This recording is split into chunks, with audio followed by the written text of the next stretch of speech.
Welcome to the Del Walmsley Radio Show. Del challenges the status quo, questions everything, and empowers you to return to your core beliefs to make your life better. If you're ready to hear the truth and get your roadmap to the lifestyle you really want, the next hour will change your life. And now, your host, self-made millionaire, national award-winning investor of the year, CEO and founder of Lifestyles Unlimited, Del Walmsley. Welcome to the Del Walmsley Radio Show, where the hype ends and the help begins. I'm your host, Del Walmsley, and as always, we're working on your financial freedom. Well, my friends, today's show has no hype in it. Today's show is very confusing. And you say, well, Del, why would you put out a confusing show? Because the world is confusing. Guy sent me an email a month or so back. He said it was an article by Elon Musk stating that we should teach critical thinking in school because people can't critically think any longer. What does that mean? Mini definition. Analyze the facts. Come up with your own conclusions. Be critical about other people's opinions. Something like that. And when I read the article, it was neat. Yeah, sure, we should teach critical thinking because people don't do it anymore. But today I'm sitting here going, I was thinking that. I was hitting myself on the side of the head with my finger going, but what good is critical thinking when it doesn't get you to a solution? And that, my friends, is where today's show is going. What happens when you figure it all out and it still doesn't give you clear direction? How does that work? Why is it that way? What could possibly create a scenario where there is no actual answer to your critical thinking? Boy, that's a crazy one, huh? So where do we start here? Guy sent me an article. And let's see if I can read this to you. It says, real estate bulls need to check themselves before they wreck themselves. And this guy goes on, he's a contrarian, and makes this argument in this article that real estate prices are ready to crash. And honestly, if you read the article and you're a critical thinker, the points that he makes are absolutely true. In fact, I listened to 3 nationally renowned economists over the last week or two, and all 3 of them bring these same points up. But they all came to a different conclusion than this guy did. So how can that be? We're using the same points and we're coming to a different conclusion. Well, that's how critical thinking works. You can look at the same set of facts and get a different answer. So what are the facts? The facts are, according to this article, according to the economists, there is massive inflation right now. So what happens with massive inflation? We all know what's going to happen with massive inflation. The Fed's going to raise interest rates. They've already said they would in March, raise the first round of increases. They've also said they're going to stop buying bonds, which is buying down the interest rates. So the stuff they're doing right now to make the economy stronger, to make real estate more expensive. You say, well, Del, explain it to me. How does real estate more expensive? The lower the interest rates are, the more you can pay for a piece of real estate and still make it cash flow. And so what has happened here over the last, and this guy makes this argument, since 2008, real estate prices have been going up. 2008 is when they all crashed. It's when I tripled my net worth within 2 or 3 years. It was the greatest real estate buying streak since when I started in 1987, when everything crashed. When you have a real estate crash and prices go down, now you can buy real estate at a price relative that you make a ton of profit from it. But each year since 2008, which he says is 14 years ago, the longest peacetime run-up in real estate values ever, right? Ever. Normally, real estate values and prices rise for about 5 to 6 years. And then there's going to be some kind of a pullback, just like the stock market rises, and then there's a pullback. But there's been no pullback in real estate for 14 years. That's the point this guy's making. And so have other economists. Everything out there points to there should be a major real estate crash. Every economic theory of supply and demand and markets moving and ratios and numbers and everything proves that the market should be ready to crash. With this massive inflation, the Fed should be raising interest rates. And that, in turn, should make real estate more expensive. And that, in turn, should slow down people buying real estate and maybe even create a crash. But let me tell you what's been going on in real estate for the last 5 years. Up until about 5 years ago, you had to be able to buy a piece of real estate. When you bought a piece of real estate, you had to make it cash flow. You had to say, okay, I have to be able to have net operating income. That's all my income minus all my expenses and the amount of money left over. I had to have something called a debt coverage ratio. I had to make at least 125% of what my mortgage payment was. Well, prices got so high that wouldn't work. And the prices got so high that it wouldn't work such that they started saying, what we'll do is we'll give you 1 or 2 years of interest only, meaning you don't have to cover the debt service for the first year or two because you won't be paying down the mortgage at all. You'll just be paying interest, which is a much smaller number, and so you can cash flow. And then they took that IO from 1 year to 2 years, and IO is interest only, by the way. I don't like to use acronyms. Interest only payment from 1 year to 2 year to 3 year to 4 year to 5 year to 6 year. And now they have interest only loans for the entire life of the loan, meaning you're never paying any mortgage off. Now, the banks and the mortgage companies, they have an underwriting clause that says that there has to be a better situation at the end of the loan than there is at the beginning. So what they're letting people do now is lie, literally lie about where they're going to be 2 years, 4 years, 5 years, 7 years from now. Now, they're saying, well, no, it's not lying, Del. It's a track record. These guys have done this kind of stuff. They've proven that they can increase the income and control the expenses, and et cetera, except they can't control the expenses. Because as the values on this stuff goes up radically year after year, the property tax values and insurance values go up radically. So the costs go up radically. They can't control the costs because as inflation takes wages up, payroll and wages go up radically. Yet they're lying and saying they're not going to go up. And I say lying with, the grain of salt, finger in my eye, saying they're allowing them to make the argument that they're not going to go up.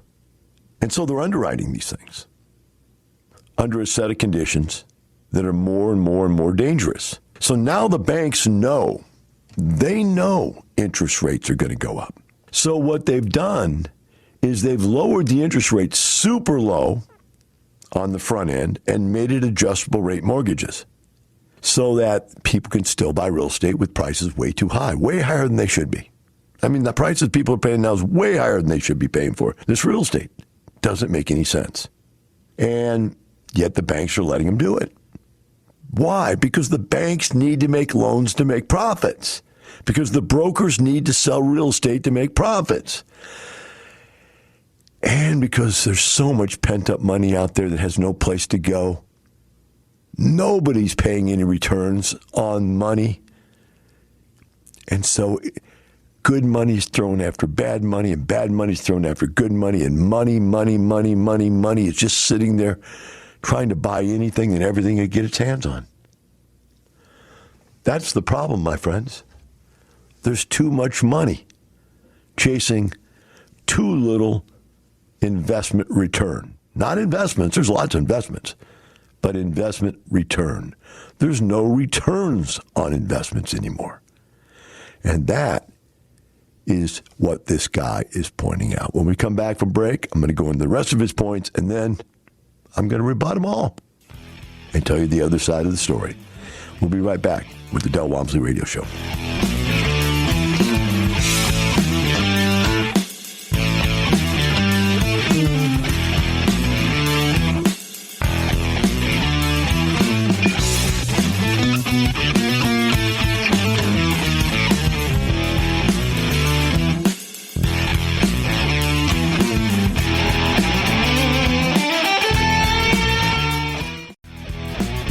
Welcome back. Now here's some more unconventional wisdom to set you free from the man on a mission to retire America, one person at a time, Del Walmsley.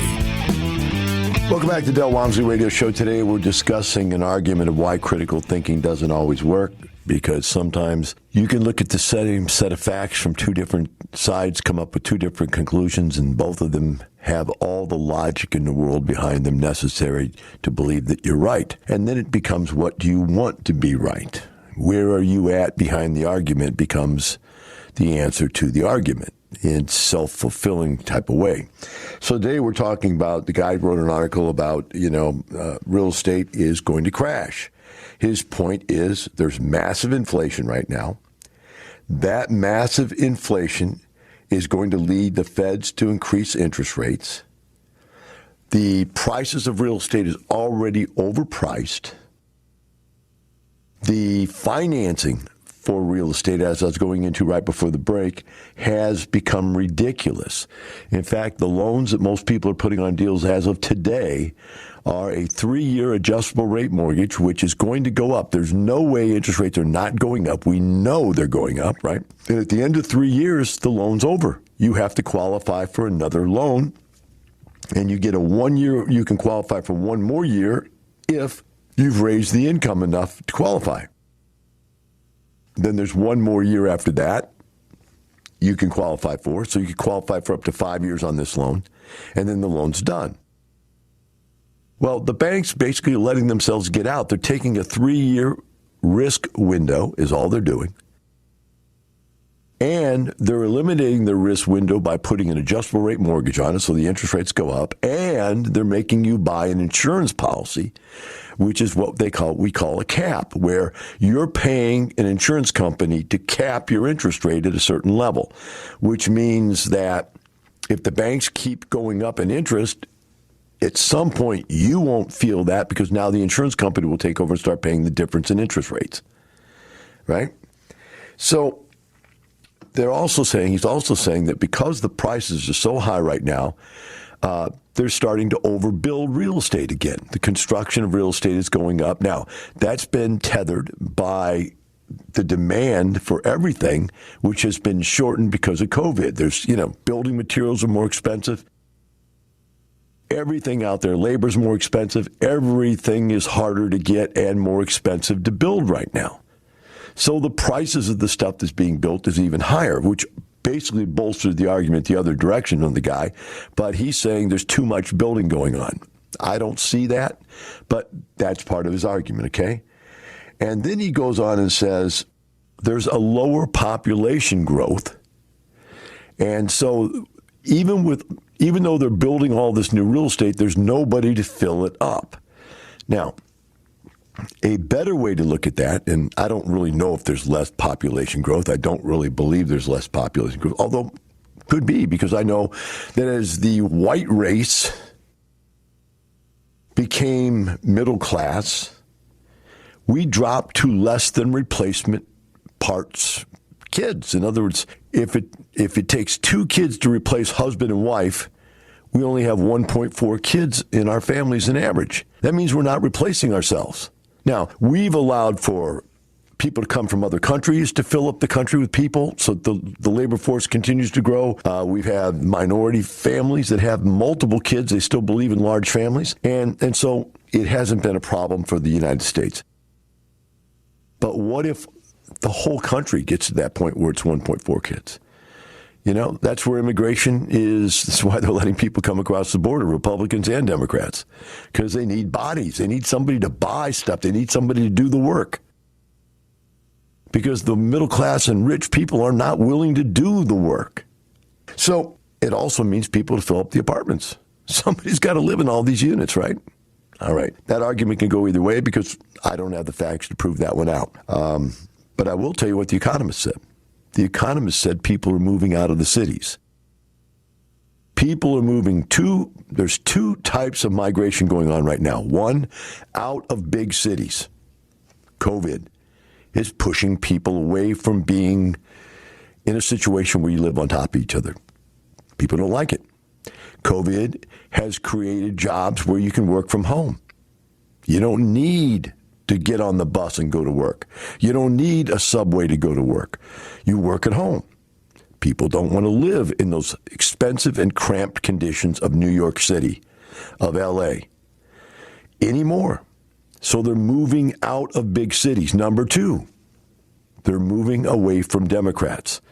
They're moving out of blue states into red states. So in those blue states, the population is literally going down, guys. So if you're buying real estate in a blue state, you're out of your mind. Because this guy's argument makes all the sense in the world. Now let's add one more argument to that argument. He also says that rents are going up faster than income. And I believe that. We have year over year about a 16% rent growth in our industry right now. You don't have a 16% pay increase. You might be lucky to have a 5% pay increase. But you don't have 16% pay increase, but our rents have gone up 16%. Now, the point is, wow, good for us, good for us, good for us. Is it? Is it a good thing where you get the rents so high people can't afford them? What happens when people can't afford the rents anymore? They start moving in together, two families. In effect, cutting the number of people and demand in half. When you cut the demand in half, what's going to have to happen to the rent? It might go back down again. Then again, it might not. The bottom line, though, is that if your clientele cannot afford your product, that's got to be bad for your business. In the long run, that's got to be bad for your business, right? So you look at this and say, well, why is it they're paying it? They're paying it because they have to. But what happens if they just say, I'm not going to? What if they just move away? Find someplace cheaper to live? Can it happen? Yes. And this guy says it will happen. He says, you are eventually going to price yourself out. Now, let's go back, and we've only got a minute to do this before we go to break again. Let's go back to the argument the banks are making. You have to prove out 3 years from now that you're in a better financial position as an owner of this apartment than you were when you got into it, that you've raised the rents and lowered the expenses. Well, we've already proven the expenses are going up. We've already proven the rents might not go up anymore. There may be a stagnation point at some point. What happens when you get to the end of that loan and you haven't done that which they demand you to do to be eligible to get another loan? What happens then? What happens 3 years from now when all the chickens come home to roost? Is there another recession like there was in 2008? Do the banks fold up, close down, pull back? That's what this guy says is going to happen. And that, my friends, is the way his critical thinking has rationalized it all to happen.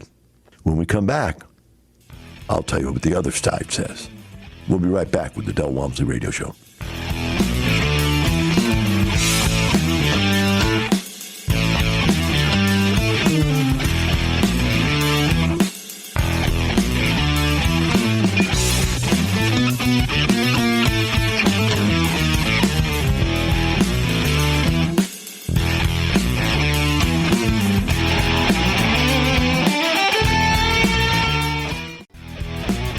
Welcome back. Now here's some more unconventional wisdom to set you free from the man on a mission to retire America, one person at a time, Del Walmsley.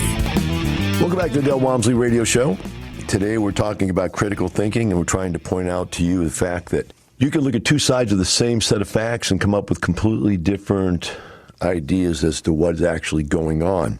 And we're talking about right now the future, the near future of real estate investing.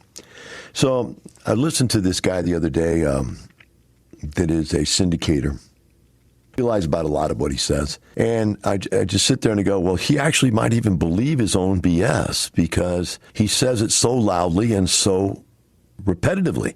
And some of the stuff he says is just so ridiculous, it's unbelievable because you can see right through it. If you have any idea about what he is talking about, you can tell he's lying through his teeth. But you have to understand, you have to know what he's talking about. So the guy is a syndicator. And a syndicator is out there to make money by syndicating. Now let's think about this. Real estate brokers are not going to tell you the market is crashing because they need to sell you real estate to make a living. Unless they're selling real estate, they can't get people to sell unless people are buying. And they can't get people to sell unless prices are going up to where they can tell them, I can get your money out right now, whatever. So they've got to make the point that it's the right time to sell and to buy. Both sides, they got to lie on both sides of their mouth. Hey, you need to sell right now. Hey, you need to buy right now. But all they care about is this transaction. Mortgage companies need to make transactions happen. So they can tell you, look, we're making it infinitely more difficult to get a loan. But at the same time, we're making it infinitely easier to go broke on the loan we're giving you. We're making it so this loan is like a nuclear loan. It can blow up any time in your face and wipe you out. And we're taking less and less risk. Like I was looking at a deal the other day, I put it off for an apartment complex, and you could put 20% down. At one point, you could even put 10% down. Now you have to put 35% down on one kind of loan and 50% down on another loan. In other words, the bank is putting themselves in a position that even if they have to foreclose on you, they're going to be fine because they don't have more risk on the property than what they know they could get. If the property were to crater, it's not going to crater more than 35% to 40%. They're going to be fine. But you're not seeing that if you're a syndicator, if you're a consummate buyer, if you know that the only way you make money is to do another syndication. And let's talk about syndications for a second. At Lifestyles, we teach syndications, but we have something called a white paper. And the white paper is in place with a set of rules that you have to agree to follow or you can't syndicate at our group. You have to agree to follow these rules that protect the passive investors to some degree. Nothing is 100% safe, but you got to understand what syndicators are doing. They're going out there and putting a deal together because, number one, they're making capital. They're making money as a finder's fee. They're making money as an acquisitions fee. They're making money as taking a percentage ownership of a property they didn't put the money in to get the ownership percentage for. They're just taking a position in the property for putting the deal together. They're taking a management fee. They're taking a refinance fee. They're taking a liquidation fee. They are making money even if this property makes no money at all. Now, the lies this guy is telling you they're unbelievable. Number one, he says the larger the deal, the safer the deal and the better the deal. That's the biggest lie I've ever heard in my entire life. I've been doing this for 30 years. The smaller the deal, the safer the deal.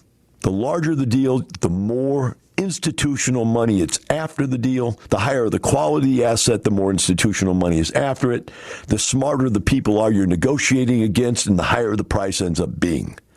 And they negotiate those things down to just a hair's thickness of profitability.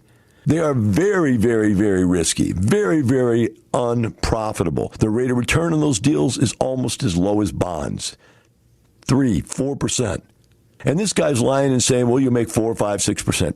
Yeah, if he hits all of his projections, you might make 4, 5, 6%. If he doesn't hit his projections, you might be making 0 to 1 or 2%. But he's making tens of millions of dollars in these deals. But he's telling you the larger the deal, the more profitable it is. Why does he tell you that? Because the larger the deal, the more fees he makes, the more money he makes, no matter if the deal makes money or not. Why is the larger the deal not as safe? The larger and larger you get, the harder it is to manage a piece of real estate. We had one guy here that bought an 800-unit apartment complex one time. He said, I'll never do it again. He's one of our smartest investors. He's been successful in over 50 different transactions. He owns billions of dollars of real estate. And yet, he'll tell you, I'll never buy an 800 unit again. I'll never buy a big, expensive, gigantic property again. Why? It's too hard to manage. You're managing a city and not an apartment complex. But this guy, other guy's lying, 100% lying, that the larger it is, the better it is. The next thing you need to understand is that these syndicators, the more and more and more properties they get, the less and less time they have to spend on operating the property. To the extent that this guy I know doesn't even operate his properties. The guy I'm talking about couldn't possibly be operating his properties. So you're in a situation, in our group, what happens is we try to dissuade rapid acquisition. People who grow their portfolio very rapidly get out of control. They haven't had the time to develop an infrastructure. You can't go buy an infrastructure. I've seen people try to do it. They try to go out there and match the speed of growth with the number and quality of people they hire, and it's very, very tough to do. Why? Because you have no corporate culture. You have all kinds of people from all over the place working together, but no corporate culture. A company is held together by the glue of corporate culture. My corporate culture is best product, best price, customer, total customer satisfaction. That's my corporate culture. And don't overwork the staff. That's part of my corporate culture. We have rules at my companies that you don't overwork the staff. If you've grown so much that there's too much work, you hire another person. You don't overwork people. That's a corporate culture. Other companies, that's not the case. They'll work you till you're dead, drop you off on the sidewalk, and pick up a new person on the way into work. And those companies don't last. Those companies burn their staffs out, destroy the inner workings of the company, and eventually fall apart. And that's what rapid acquisition does to companies. It destroys them from the inside out. I've seen it. We've had it happen at Lifestyles. We've had members that it's happened to. And we go in and we try to help them. We try to bolster them, but they'll never admit, no, I did nothing wrong. You did everything wrong with rapid acquisition. The more a person brags to you about how successful they are as a syndicator, the faster I'd run away from them. Because they're saying, look, I'm getting rich, which means you're probably not.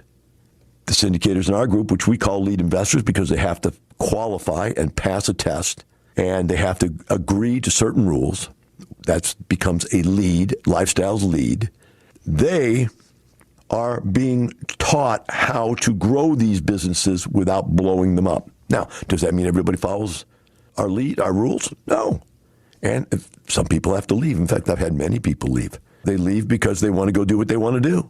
They want rapid acquisition. They want to put all the chips on their side of the equation, and their passive investors, the people putting the money up, get nothing. Now, I've heard this person tell people things that are so crazy that only a lunatic would tell him. Guy called him up and asked him, I got $1,700. What should I do with my $1,700? He goes, put it all in my deal. Put it all in my deal. Why? Because you're broke already. You're already broke. Don't worry about it. You're broke. You're useless. You're just a dumb, dead person. Put your money in my deal. Then 10 years from now, you might have some more money. You might make 4% on the deal. Like 4% is going to help this guy only have $1,700, where that guy could go buy a house and make $25,000 profit if he did it right. But he won't tell him that because he doesn't care about what happens to the people around him and in his deals. He cares about himself. That's all he cares about. Me, and I, me, my money, my money, my money. That's all he cares about. And he's not alone.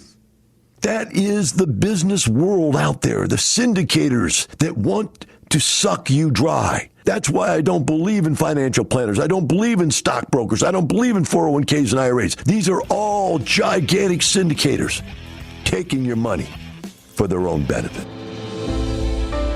Now, from the files of Del Walmsley. Now there's really no limitation to whatever you want to have in your life. Why? We can borrow all the money to buy an apartment complex. We can borrow the mortgage. Then we need a down payment. We can raise capital with partners to get the down payment money. And so money's no longer a limitation. Since the loans don't go on our credit reports, it doesn't affect our credit score. There's no credit problems. We get non-recourse loans. So there's no limitation on how much we can borrow. It's not like a house where they say, well, you can only have so much debt and then you mess up your debt to income ratio. No, it doesn't even touch our debt to income ratio. So we can do as much as we want. We only have so much time, but that doesn't matter. We just hire more people. The more business we do, the more people we hire, the more money we make. And so we have unlimited potential earnings that way. We'll be right back with the Del Walmsley Radio Show.